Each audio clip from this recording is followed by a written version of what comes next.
आज का जो हमारा टॉपिक है वह है ज्ञान से संबंधित है। आखिरकार ज्ञान क्या होता है? जिस प्रकार आपने शिक्षा के संदर्भ में काफ़ी चीज़ें पढ़ी, शिक्षा जीवन पर्यंत चलने वाली प्रक्रिया है, उसी प्रकार ज्ञान के संदर्भ में भी ज्ञान के संबंध में अभी तक किसी भी दार्शनिक या शिक्षाविद ने कोई निश्चित परिभाषा या अर्थ देना उचित नहीं समझा है, क्योंकि ज्ञान बहुत विस्तृत है। भारतीय दर्शन के अनुसार ज्ञान वह है जो मनुष्य को उन्नत करता है तथा उनके लिए मुक्ति का द्वार प्रशस्त करता है।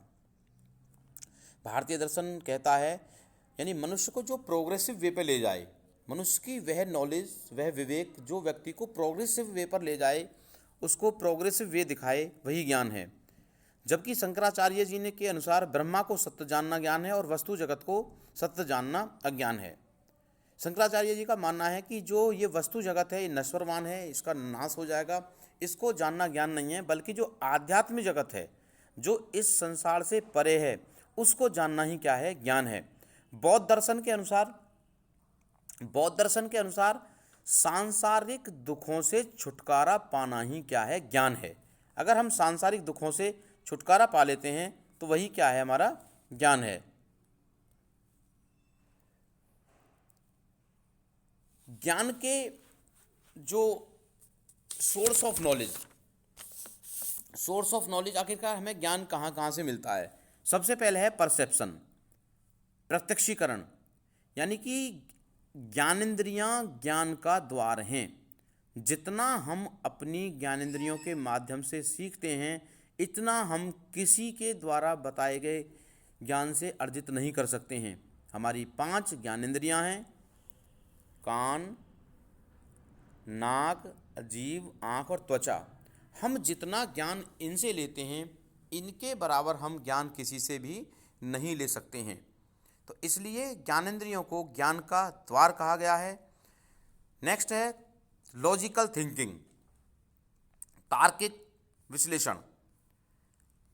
कुछ चीज़ें ऐसी होती हैं जिन्हें हम तर्क के द्वारा ही सिद्ध कर सकते हैं।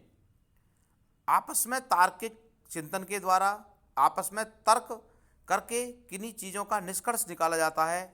उस बुद्धिमान व्यक्ति, उस विवेकशील व्यक्ति, उस ज्ञानी व्यक्ति जो तर्क के द्वारा अपनी बातों पर निष्कर्ष निकालते हैं, वो तार्किक चिंतन, लॉजिकल थिंकिंग कहलाता है। नेक्स्ट है निर्णय एवं स्वामित्व, जजमेंट एंड मास्टरी। कुछ ज्ञान के जो सोर्स हैं, वो जो हमारे महापुरुष हैं, उनके द्वारा जो कही गई बातें हैं वो सत्य हैं और हम उनकी बातों का अनुकरण करते हैं और उनकी बातों पर ही चलते हैं। वह भी एक ज्ञान का सशक्त साधन है, क्योंकि उनके द्वारा बताए गए जो मार्ग हैं वो बिल्कुल सही हैं और उन पर हमें चलना चाहिए और उसी प्रकार उनका वर्णन करना चाहिए। नेक्स्ट है अंतर्दृष्टि, इंट्यूशंस, अंतःप्रज्ञा। कभी कभी ऐसा होता है कि व्यक्ति जब किसी कार्य को करते करते थक जाता है या किसी कार्य को पूर्ण नहीं कर पाता है, तो वह एक अंतर्दृष्टि, एक इंट्यूशंस पावर क्रिएट होती है और वह किसी भी समस्या का सॉल्यूशन अचानक कर सकती है, होता है।